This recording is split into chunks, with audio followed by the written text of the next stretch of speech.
احادیث مبارکہ کی روشنی میں شب برات کی کیا اہمیت ہے؟ کیا اس رات کی عبادت ٹھیک ہے؟ شب برات کا روزہ رکھا جاتا ہے، اس کی صحیح حیثیت کیا ہے؟ شب کا روزہ تو کبھی ہوتا ہی نہیں، یہ آپ نے شب برات کا روزہ کیسے لکھ دیا؟ شب رات کو کہتے ہیں نا۔ شب برات جو ہے اس کو کہا گیا ہے اس لیے کہ ان کا خیال ہے کہ اس رات میں اللہ تعالیٰ بہت سے لوگوں کو بخشتا ہے۔ برات، اللہ تعالیٰ جہنم سے ان کو رستگاری عطا فرماتا ہے۔ اس کے ضمن میں جو صحیح احادیث ہے صرف ایک ہے، اور وہ یہ ہے کہ حضرت عائشہ صدیقہ رضی اللہ تعالیٰ عنہ بیان کرتی ہے کہ ایک روز حضور کی میرے ہاں شب باشی کی باری تھی، یہ کہ میری رات کو آنکھ کھلی تو حضور نہیں تھے موجود، تو مجھے تشویش ہوئی کہ آپ کہاں گئے؟ تو میں ڈھونڈتی ہوئی وہ یا کسی اور کو آپ نے بھیجا، بہرحال مجھے پوری تفصیل یاد نہیں ہے، تو معلوم ہوا کہ آپ جنت البقیع میں گئے ہوئے ہیں اور وہاں پر استغفار کر رہے ہیں اللہ سے، اور تمام جو بھی وہاں پر مردے دفن ہیں ان کے لیے مغفرت کی دعا کر رہے ہیں۔ بس یہ ثابت ہے۔ باقی اب اس میں جو ہے ہندوؤں سے ہم نے مانگ لی دیوالی، تو دیوالی جو ہے وہ روشنی کی جا رہی ہے اور بتیاں جلائی جا رہی ہیں، تو مختلف لوگوں سے ہم نے بورو کی ہیں چیزیں، جیسے عید میلاد النبی ہے وہ ہم نے کرسچن سے بورو کر لی، یا شیعوں کے تعزیوں کا توڑ کرنے کے لیے ہم نے بات بنا لی۔ اب اس میں جو ہے روشنیاں کی جا رہی ہیں، یہ دیوالی کا گویا کہ ہم نے توڑ فراہم کیا ہے یا اس کی نقل ہم کر رہے ہیں۔ یہ چیزیں نہیں، البتہ نماز رات کی عبادت تو ہر رات میں بہت اعلیٰ ہے۔ چلیے اگر اور دنوں میں نہیں ہوتا، اس رات کو آپ کو، کیونکہ حضور نے بھی استغفار کیا خاص طور پر جا کر جنت البقیع میں، تو اگر آپ بھی کریں، نماز پڑھیں اور استغفار کریں تو کیا ہے، بہت اچھی بات ہے، اس میں تو کوئی حرج کی بات ہے ہی نہیں۔ لیکن اسے کوئی تہوار کی طرح منانا، پٹاخے چھوڑنا اور جو ہے وہ روشنی کرنا، یہ بھارت صحیح نہیں ہے۔ روزہ بھی چونکہ 15ویں شب ہوتی ہے، 15واں دن ہوتا ہے، پھر اس اعتبار سے حضور کے معمولات میں تھا کہ آپ ہر مہینے کی 13، 14، 15 تاریخوں میں روزہ رکھتے تھے۔ تو اگر آپ یہ نیت کر کے روزہ رکھ لیتے ہو، کیا کہنے ہیں، نور علی نور ہے۔ اور روزہ کسی وقت بھی نفلی روزہ رکھا جائے اللہ تعالیٰ قبول فرمائے گا۔ اور ویسے جب حضرت جبرائیل آتے تھے انسانی شکل میں، وہ ایک بالکل دوسری شکل ہے۔ وہ تو یہ کہ حضرت داہیہ کلبی جو ہے رضی اللہ تعالیٰ عنہ، وہ بہت حسین صحابہ میں سے بہت صحیح حسین انسان تھے، ان کی شکل میں بالعموم ان کی صورت میں حضرت جبرائیل آتے تھے، لیکن وہ وحی نہیں شمار ہوتی۔ ہم نے ام السنہ وہ حدیث جس میں جبرائیل آئے اور حضور نے فرمایا جبریل تھے جو تمہیں تمہارا دین سکھانے آئے تھے، لیکن وہ قرآن میں نہیں ہے، ام السنہ ہے، قرآن نہیں ہے۔ البتہ یہ کہ حضرت جبرائیل کو ان کی اصل ملک کی شکل میں حضور نے اپنی ان آنکھوں سے 2 مرتبہ دیکھا ہے۔ ایک مرتبہ بالکل آغاز میں، جبکہ حضرت جبرائیل جو ہیں ایسے ظاہر ہوئے، حضور اتر رہے تھے غار حرا سے، جبل نور سے، تو آپ کو آواز آئی یا محمد۔ یہ پہلی وحی کے بعد جو فترت ہوئی ہے، کچھ عرصے کے لیے وحی رکی رہی، اس وقت واقعہ پیش آیا۔ آپ نے سامنے دیکھا، پیچھے دیکھا، کوئی نہیں، نظر کوئی نہیں آیا۔ پھر تھوڑی دیر آپ چلے، شاید مجھے کوئی دھوکہ لگا ہے، ایسی میں نے سنا ہے، کوئی آواز نہیں تھی۔ پھر آیا یا محمد، پھر دیکھا 2-3 مرتبہ کوئی نظر نہیں آیا، تو کچھ خوف سا محسوس ہوا۔ تیسری مرتبہ یا محمد، تو اچانک حضور کی نگاہ اوپر اٹھی، تو حضرت جبرائیل فرشتے کی جو اصل شکل ہے اس میں وہ تھے افق پر، اور پورا افق بھرا ہوا تھا۔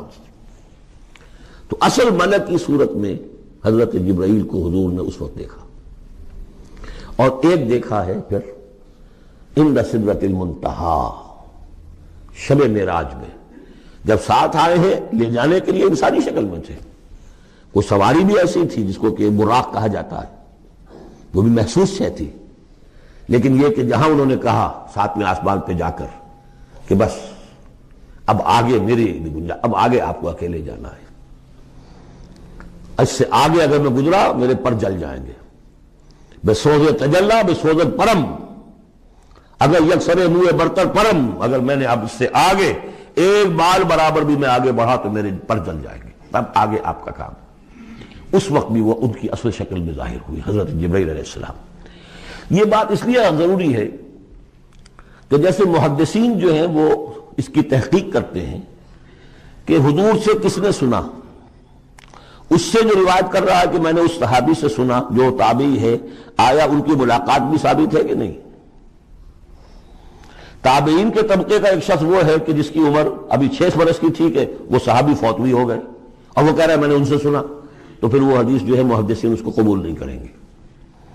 تو دیکھتے ہیں کہ لنک جو ہے مضبوط ہونا چاہیے، روایت ہے نا ان فلاں ان فلاں ان فلاں، حضور سے فلاں صحابی نے سنا، اس نے سنا، اس تابعی نے سنا، یہ لنک جو ہے یہ ملاقات ثابت ہونی چاہیے۔ تو چونکہ جو حدیث اللہ ہے، یہ قرآن کیا ہے؟ حدیث اللہ، یہ حدیث ہے، احسن الحدیث اللہ الذی انزل احسن الحدیث کتابا متشابہا مثانیہ، یہ ہم پڑھ چکے ہیں سورہ زمر میں۔ اس حدیث کا یہ حدیث اللہ سے کس نے سنا؟ جبرائیل نے۔ جبرائیل سے کس نے سنا؟ محمد نے۔ تو ان کی ملاقات ثابت ہے۔ اصل ملکی شکل میں حضرت جبرائیل کا دیکھا جانا اس اعتبار سے بہت اہم ہے، اس لنک کو اسٹیبلش کرنے کے لیے اس کو یہاں پہ بیان کیا جا رہا ہے۔ ما ضل صاحبکم وما غوا، تمہارے یہ ساتھی ہیں لوگوں، یہ محمد نہ بہکے ہیں اور نہ بے راہ ہوئے ہیں، نہ بھٹکے ہیں۔ وما ينطق عن الهوى، اور یہ جو کچھ کہہ رہے ہیں اپنے جی سے نہیں کہہ رہے، خواہش نفس سے نہیں کہہ رہے۔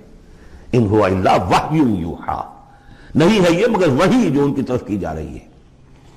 علمہ شدید القوی، انہیں تعلیم دی ہے، سکھایا ہے اس نے جو بہت طاقتور والا ہے۔ یہاں حضرت جبرائیل ہیں جو مراد ہیں۔ علمہ شدید القوی، یہ قرآن کس نے سکھایا محمد کو؟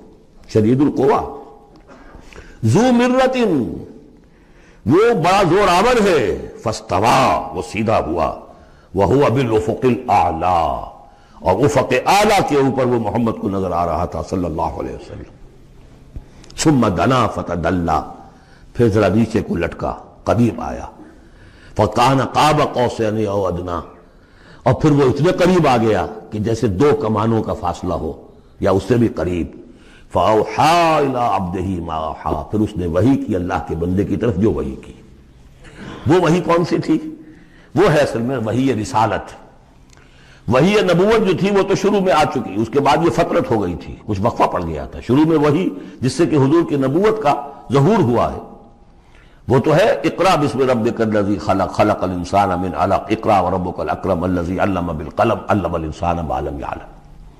لیکن اب یہ سورہ مدثر کی آیات اس وقت نازل ہوئیں، یا ایھا المدثر، جب حضور گھر آ گئے اور پھر آپ نے اپنی اہلیہ سے کہا، خوف زدہ تھے جو کہ منظر دیکھا تھا، ملک کی شکل، فرشتے کی شکل، اب وہ تو حضور ہی نے دیکھا جو دیکھا، ہم تو نہیں سمجھ سکتے کہ آپ نے کیا دیکھا، لیکن یہ کہ اس کے بعد آپ آئے، آپ نے کہا مجھے کمبل اڑا دو، لحاف اڑا دو، لحاف اوڑھ کر آپ لیٹ گئے، تو پھر وہ وہی یا ایھا المدثر قم فانذر وربک فکبر، اے لحاف میں لپٹ کر لیٹنے والے کھڑے ہو جاؤ اور خبردار کرنا شروع کر دو لوگوں کو۔ اور تمہاری اس دعوت کا نقطۂ آغاز تو انذار ہے، اور اس کا ہدف دنیا میں تکبیر رب ہے، رب کو بڑا کرو، اس کی بڑائی منواؤ، اس کی بڑائی نافذ کرو، اس کا نقشہ کھینچا گیا ہے۔ علمہ شدید القوی ذو مرۃ فاستوی وہو بالافق الاعلی ثم دنا فتدلی فکان قاب قوسین او ادنی فاوحی الی عبدہ ما اوحی ما کذب الفؤاد ما رأى،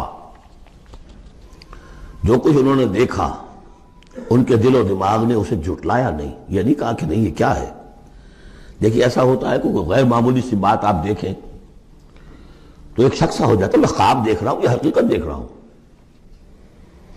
آنچی نہیں بیریم بے بیداریست تو یارم یا بے خواب، اے اللہ جو میں دیکھ رہا ہوں یا ہم دیکھ رہے ہیں یہ بیداری میں دیکھ رہے ہیں، یہ خواب میں دیکھ رہے ہیں، وہ غیر متوقع چیز۔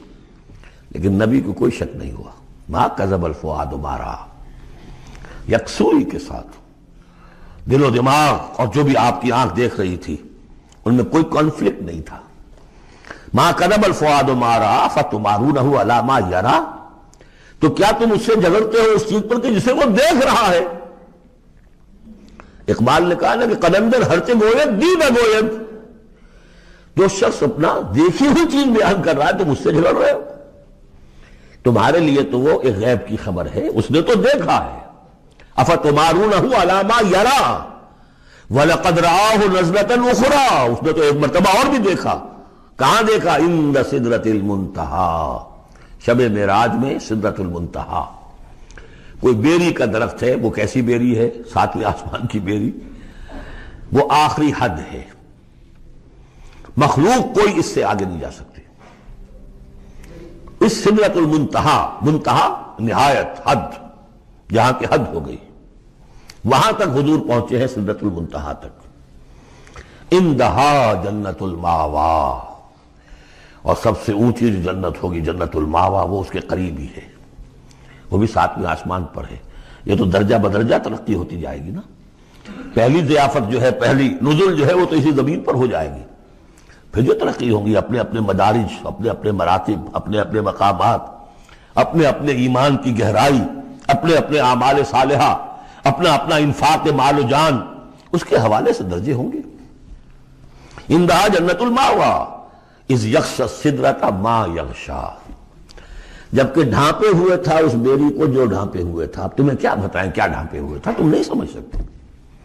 دیکھیے کس طریقے سے اذ یغشی السدرۃ، کوئی انوار الہیہ کا کوئی ایسا نزول ہے وہاں جو زبان سے ادا نہیں ہو سکتا، کوئی الفاظ نہیں ہے کہ جو ان کی تعبیر کر سکے، اس پر انوار الہیہ کا کوئی نزول ہے۔ اذ یغشی السدرۃ ما یغشی، جبکہ چھایا ہوا تھا اس بیری کے اوپر جو چھایا ہوا تھا، جبکہ ڈھانپا ہوا تھا اس بیری کو جس نے ڈھانکا ہوا تھا۔ ما زاغ البصر وما طغی، نبی کی آنکھ اس وقت نہ کج ہوئی نہ حد سے بڑھی۔ یہ دو انتہائیں ہوتی ہیں، ایک تو یہ کہ آپ کسی انٹینس لائٹ کو فیس نہ کر سکے تو نگاہ ہٹائیں گے آپ، یہ جھپک لیں گے، فیس نہیں کر سکتے اگر آپ میں ہمت نہیں، استعداد نہیں ہے۔ نبی کا ظرف اتنا تھا کہ ان انوار الہیہ کا براہ راست مشاہدہ کیا ہے، اور نگاہ آپ کو ادھر ادھر کرنے کی ضرورت پیش نہیں آئی۔ لیکن طغا ایک حد ادب بھی ہوتا ہے جس سے آگے انسان کو نہیں جانا چاہیے۔ نگاہ جو ہے اس نے بے ادبی کی روش بھی اختیار نہ کی۔ علامہ اقبال نے، واقعہ یہ ہے کہ اس آیت کو میں نے سمجھا علامہ اقبال کے ایک شعر سے، اور اکثر و بیشتر لوگ نہیں سمجھ سکے اس آیت کو۔ ذوق و شوق کے نام سے جو ان کی نظم ہے بال جبریل میں، وہ میرے نزدیک ان کے شاعرانہ جو ان کی استعداد ہے اس میں بلند ترین نظم ہے وہ۔ جہاں تک پیغام ان کا جو ہے امت مسلمہ کے لیے، اس کے لیے ابلیس کی مجلس شورا، وہ کلائمیکس ہے، اور وہ ہے بھی ان کے آخری زمانے کی نظم ہے، سن 36 میں انہوں نے کہی ہے۔ اس کے بعد تو بیماری اتنے رہے ہیں، بہت کم اشعار کہے، لیکن اس میں ذوق و شوق میں ایک شعر ہے: عین وصال میں مجھے حوصلہ نظر نہ تھا، عین وصال میں مجھے حوصلہ نظر نہ تھا، گرچہ بہانہ جو رہی میری نگاہ بے ادب، میری نگاہ بے ادب بہانہ تلاش کرتی رہی کہ میں مشاہدہ براہ راست کروں، حالانکہ عین وصال ہے اس وقت، لیکن یہ کہ میرے اندر حوصلہ نہ تھا کہ میں حسن کا براہ راست مشاہدہ کر سکوں۔ عین وصال میں مجھے حوصلہ نظر نہ تھا، گرچہ بہانہ جو رہی میری نگاہ بے ادب۔ یہاں ان دونوں چیزوں کے برعکس بات ہے جو اقبال اپنے بارے میں کہہ رہا ہے۔ میں تو بے ادب بھی ہوں، اور میں تو چاہتا تھا کسی طریقے سے حد ادب سے تجاوز کر کے دیکھوں، لیکن میرے اندر تو حوصلہ نہیں تھا۔ محمد میں وہ حوصلہ تھا، دیکھا ہے، براہ راست دیکھا ہے، نگاہ جما کر دیکھا ہے، لیکن ایک حد سے تجاوز نہیں کیا، حد ادب کے اندر رہے۔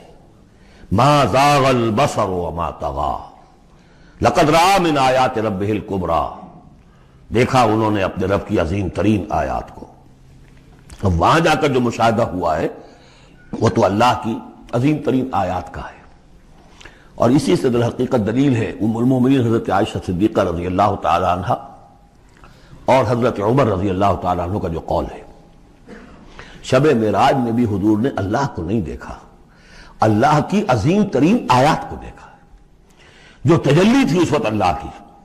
حضرت عائشہ صدیقہ کا کہنا تو یہ کہ نور لا یرا، وہ نور ہے، دیکھے کیسے جا سکتا ہے۔ بہرحال وہاں بھی قرآن جو کہہ رہا ہے وہ یہ نہیں کہہ رہا ہے کہ اللہ کو دیکھا، نہیں، جیسے کہ وہ جو شب معراج میں پہلا سفر کا حصہ تھا زمینی، مسجد حرام سے مسجد اقصی تک، سبحان الذی اسریٰ بعبدہ لیلا من المسجد الحرام الى المسجد الاقصی الذی بارکنا حولہ لنریہ من آیاتنا، وہاں پر بھی اللہ نے اپنی آیات کا مشاہدہ کرایا، لیکن وہ زمینی آیات ہیں اللہ کی، وہ برکات جو ہے زمینی ہے۔